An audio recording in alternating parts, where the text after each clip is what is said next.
Wizard.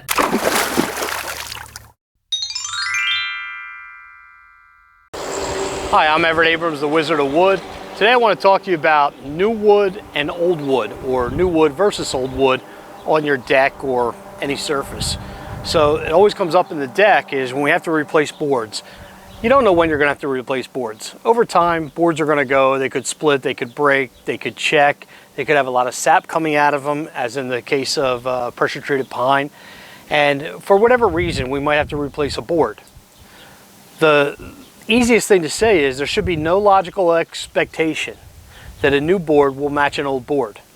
And then we get the question a lot where a customer expects that, but in reality it's really difficult to do that. It's not like we're indoors and we're trying to match something up like furniture and there's whole different colors and stains and schemes and so forth. When we're outside, we're limited to a lot of the colors and tones we have, so all we can do is the best we can. To be truthful with you, Mother Nature's going to take care of it anyway. Within a year, a new board will match an older board. But I can't even take something that's only like 5 years old and put a new board. If I were to replace this, it's not going to match the older wood. This has been in the sun. It's a horizontal surface. It's getting sun all day, and it's wearing differently. So I can't match this. So what do we do in that situation? Well, there's a couple things we could do. So whatever product line you're using, go to the next tone darker and put that on immediately. And then when we two coat the floor, whatever tone that is, that will help match that up. But this will have a third coat. It'll have a new, an extra coat compared to the older ones.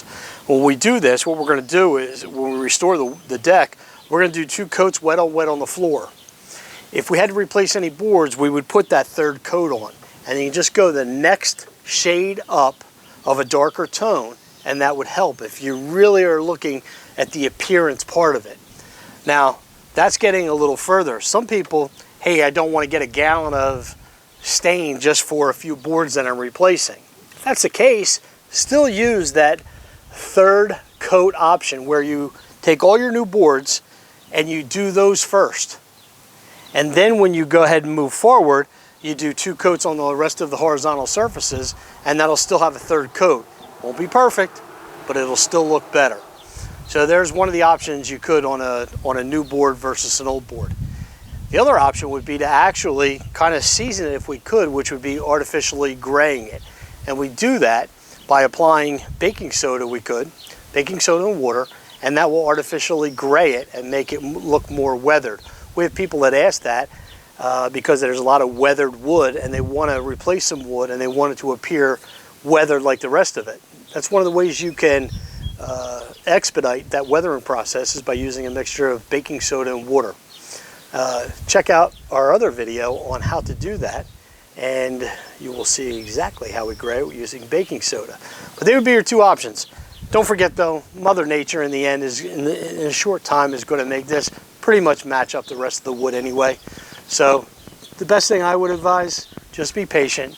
But if you're not, use the other recommendations. I'm Everett Abrams, the Wizard of Wood. I hope you enjoyed this video. Don't forget to subscribe to the channel.